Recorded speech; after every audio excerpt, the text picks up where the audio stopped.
to another episode of Electable, sponsored by the Indiana Women's Action Movement.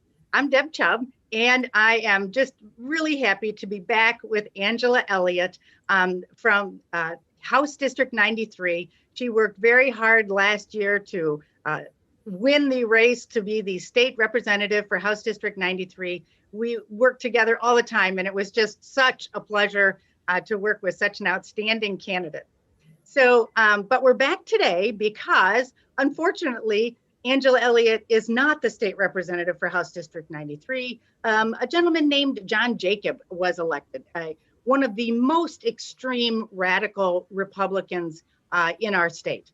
And so today we're here to do a performance review on John Jacob's 2021 legislative session activities. So I think some of it will go fairly quickly because, as Angela has pointed out, he was not able to get anything out of committee. But we do need to know what his priorities were. And we want to absolutely compare that to what the really important issues are in House District 93. So, Angela, give us a little, and you in your former life worked in corporate America where you did performance reviews all the time. So this is right up your alley. So help us with a performance review of John Jacob from House District 93. Well, thanks for having me, Deb. It's really good to see you too again. And I did do a lot of performance reviews in my past life as a corporate executive at Eli Lilly and Company. And so that was one of the things I did all the time. And it's really important that we're focusing on what the job is and what the person in the job what brought to the table and was able to deliver as far as results.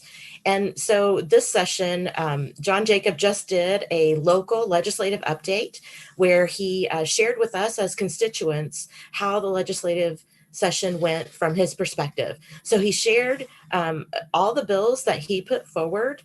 He authored 7 bills on his own and then signed on as co-author to a couple others, and then put forward numerous amendments during the session to other legislative bills that were proposed. So he was actively involved in legislation. He also did what he told us he was going to do. He told us as a candidate that his priorities were to ban abortion in Indiana, to pass. Wait. So let me just clarify. Ban abortion under any and all circumstances, no matter the risk to the health or life of the mother, no matter whether the pregnancy occurred as a result of rape or incest. Is that correct? You're correct. He has no interest, and he has said this very clearly on numerous occasions, that he has no interest in regulating abortion. He wants to ban and criminalize abortion in Indiana. And the not only for the women who might be in need of that medical treatment, but then also the providers, anybody who would provide an abortion. So that was his number one priority. And he told us that during the campaign, and he actively pursued that. He authored a bill, he co-authored a bill with Kurt Nisley that has been proposed for multiple years in the past that never made it out of committee. And he signed on to that. And again, the bill never made it out of committee. There was a bill that made progress in the session that would add regulation around abortion, and he opposed that bill. So he has followed through. He was true to his word on he would make that a priority and that he would work hard on that one. And he did. Every opportunity he could find to bring up abortion in the session, he did. And numerous times he was called out of order or that his comments were not germane to the discussion, but yet he did. He continued to push that particular agenda. His second priority was to implement permitless carry in Indiana. So that means that you would not need a gun permit to carry a firearm in Indiana. And that bill also his bill did not make it out of committee. Yeah, So although, yeah, the other another one did that had some restrictions, but that one did not pass either.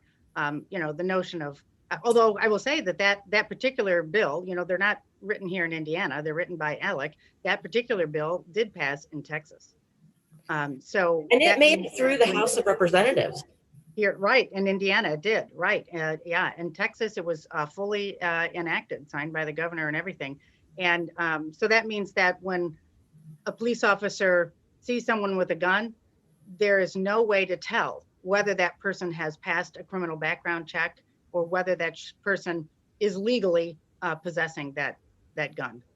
And That's in correct. Indiana, in fact, the Sheriff's Association got up and opposed this bill, and that was ignored as well by the state house. So anyway, I'm sorry, I get started on this. So, okay. And all right, well, and so we might as well get to the, the pandemic safety regulations. Where did he fall on that? As if I don't know. Go ahead. So another one of his priorities has been, he talks a lot about standing up for personal liberty and medical freedom. And he has protested outside the governor's mansion, protesting the state of emergency and really in protesting in total how Governor Holcomb has handled the pandemic in Indiana. So he continued to beat that drum, put together posed resolutions to end the state of emergency, and the thing that was concerning to me was I didn't understand what impact that would have on the state of Indiana. And it seems to be kind of a thread that goes through his bills as we're talking about performance reviews. As a constituent, the bills that he proposes, I don't understand the impact or whether the impact is understood of what the implementation of those bills would be. So if he had implemented the ending of the state of emergency, what impact would that have on the economy of Indiana?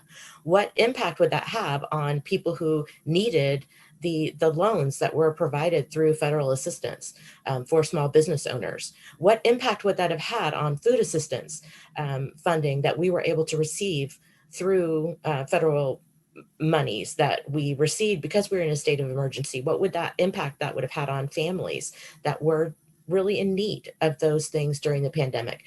Well, So not to mention the, 14,000 people who died. What would that number have been? yes, if we had, what number would that have been? I mean, I personally experienced my own loss. My grandmother died of COVID during this crisis, and my heart goes out to everybody who lost someone and during the pandemic. Yeah. Yeah. So, and it's clear that when he introduces these bills, and I understand there was another bill that was seeking to remove income taxation on any income that was not received from the government. I don't even know what to say about all that. That doesn't make any sense. But of course, the economic impact of that, would just be, tremendous. I mean, you cannot, I can't even get my head around how much tax revenue would be lost by that. And I'm not even sure, honestly, what the principle is behind it. So, okay, now I want to know, what are the important issues? What should the state representative from House District 93 be working on? And because as a candidate, you went around and talked to constituents in your district. So tell us what, is important according to the constituents and to their benefit for House District 93. So, spending a lot of time in the district during my campaign, I talked to a lot of constituents and consistently heard what's important to constituents of District 93 are good jobs, good education, and a clean environment so that we don't get sick. Those are three things that I heard consistently are really important. And one of the jobs of a state representative, and a huge part of the job of a state representative, is to pass the state budget and allocate money for the state to the priorities for Hoosiers across the state, including those in your constituency. I spent more time doing listening tours in our district than our current representative did in talking to our district after he was elected. He did 2 legislative updates. One was held at Planned Parenthood at Georgetown Road, which is outside of our district, and was during a religious service. The other one he did just recently, just this past week, at a church here in the district, and shared with a small group his legislative update. So what I think is really important to note is that the priorities that he brought forward, he has worked on the priorities he told us he was going to work on, but there have not been the engagement with the priorities of the majority of his constituents here in District 93. What are we doing about good jobs? And what are we doing about funding public education in this district? I mean, most of our children in this district attend public schools. We do have a choice of which schools to attend. We have those things, but how are we funding the schools that the majority of the children attend? And then the third thing that I think is really important is that we're talking about effectiveness. What did you implement? What were you able to bring forward? What were the results for the people of this district? And unfortunately, we look at his record and look at what bills he proposed, what was passed, what he impacted, and it did not benefit the majority of the constituents of District 93. Well, and in fact, he didn't get anything out of committee. None of it, right? Correct. Yeah. So, so his priorities are just, I think, untenable and extreme and radical. And frankly, when you talk about effectiveness, we have to kind of acknowledge that he has really pretty much shunned by people, and not only in the Democratic Party, but in the Republican Party.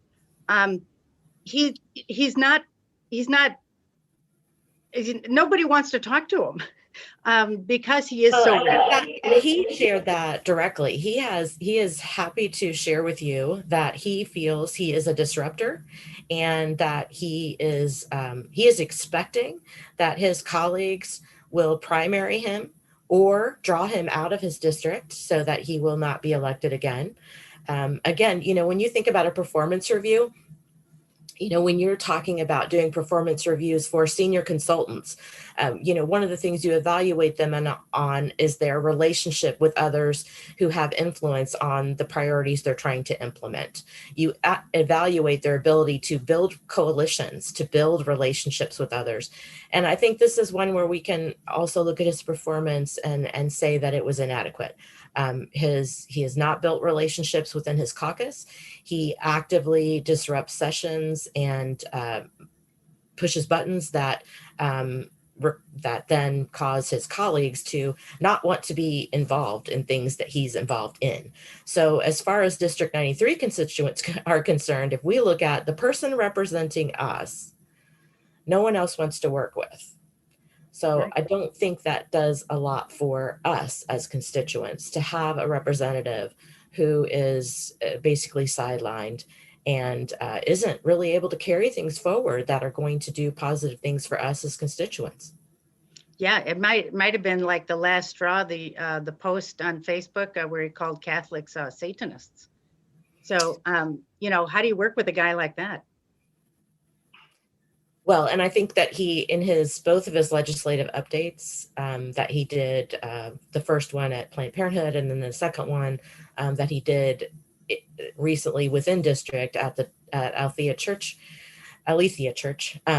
he's proud that he is a disruptor and not working with those colleagues, and actively calls them out. And I think he considered it a big insult, but he basically at the last legislative update called his Republican colleagues and Democrats. So I don't take that as an insult, but he certainly felt he was hurling an insult, as he called his fellow Republicans, basically, he called them basically Democrats.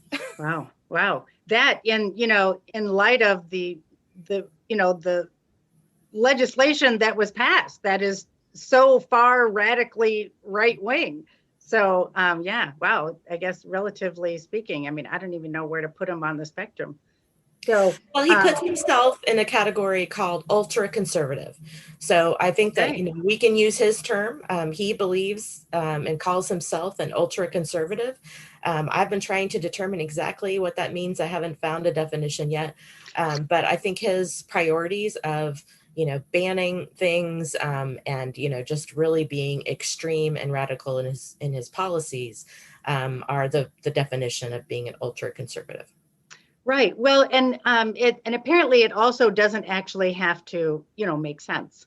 The notion that he's going to go out there and protest wearing a mask to protect other people's lives and call that, his right to a personal liberty, and yet criminalize women who also have a personal liberty to control their fate, their financial security, and their health is nonsensical, literally nonsensical. So, okay. So what do we need to do now, Angela? Going forward, what can we do? I think we need to do a lot of work in our district and across Indiana to work on engagement, um, to reset this narrative that our votes don't matter. It's such a red state. It really doesn't matter if I go out to vote. It doesn't matter if I really know what's going on. I don't have any control anyway. And I think we really need to challenge that narrative, and we need to continue to get engaged and continue to bring others into the process. I think that the majority of people in my district are not really aware of the extremism and the radical approach that our current representative takes to the state house. When I went to the legislative update, it was not well attended. I think I wish that more people had been there so that they could really get to know the priorities and the stance and what our representative is taking forward on our behalf to the state house in Indiana. And so I think that one of the things we really need to do is continue to engage, be aware, learn, share with others. Throughout my campaign, we were talking with constituents and talking with people who said, "Oh, nobody's really ever talked to me about it before, and we're such a red district. Why does it matter?" I was one of the most wonderful things about the campaign to me was creating the space for more people to be involved. And many of those people have continued to be involved. So a lot of the people who were involved with me, like I was a first-time candidate, the first time I'd ever done this. A lot of other people who were involved in my campaign, it was also their first time being involved in that capacity. And many of them have continued. And I think that's what we need. It's a ripple effect. The more we engage, you never know who that one person is. You're going to make a difference in um, their willingness and their perception of how much they have agency and can be involved and can impact things. And then that person will impact someone else and impact someone else. So that ripple effect, I think, is really important. So what we can do as individuals is continue to do the work, continue to be engaged, see what's happening, learn more, understand the impacts of the legislation that's put forward on our individual daily lives, and just keep pushing forward with that. The more we do, I believe in that ripple effect, and that we will continue working together. We can really make a difference. Yeah, I can't say how proud I am of you and many of the other outstanding women candidates that I worked with last year, and how much you have really committed to improving your districts, even after the race, even after the Republicans, kind of squished our hopes. You didn't give up. And I know you are now involved in your own county's Democratic Party as an officer, which is wonderful. And many of the great women that we worked with have also stepped up and taken positions. And I am seeing more and more women around the state who had not at all been involved in politics before, stepping up and learning, how it works, because it can be a little opaque, and just taking control of it and saying, well, I don't know how it works. No one will tell me, but this is how I think it should work. And I'm going to step in and make sure that it gets closer to how it should be. So that's really exciting, and I'm really excited to work with you more again and work with more Democratic women around the state. I know that we are going to work on an upcoming listening tour in your area to really, again, create, like you said, safe space for Democratic women to come out and let's hear your voice. Let's get active. Let's hear what you need and what you want to do and what issues are important to you. So we got a lot to do, don't we? Yes, we do. There is no shortage of work to do, that's for sure. And That's if you right. want, and if anybody listening to this, if you want to help, we can certainly point you in the right direction and would love to have you on board.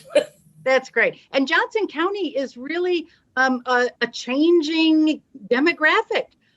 There's new great things happening in Johnson County. I think people are seeing the need for humanity, and caring for one another more than they used to. I know that Johnson County had its very first Pride Fest this year, so that's exciting. And that's And happening in other the counties ripple too. effect has been great from that. I mean, it has encouraged other small groups to have events. I think it's just a great example of how that ripple effect is just really is happening, and we're seeing that. And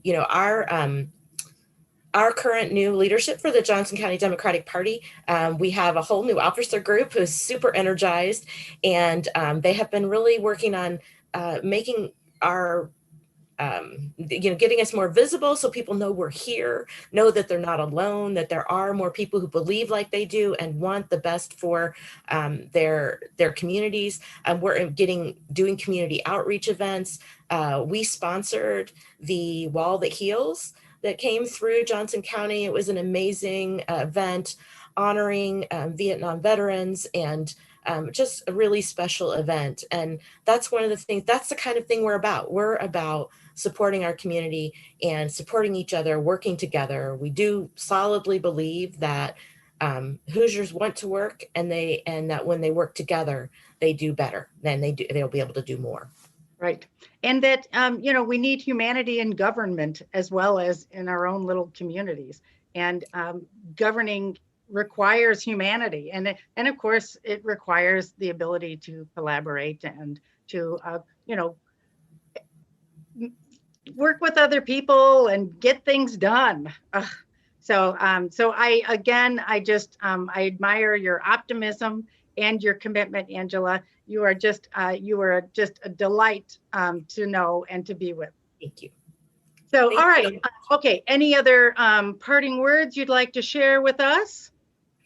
No, I don't think so, other than just, I want everyone to find their place where they can be involved, understand what's happening in your community, find your space of how you want to be involved, support someone else. If you can't do all the things you'd like to do, support someone else who's doing it, and join us in trying to make things better.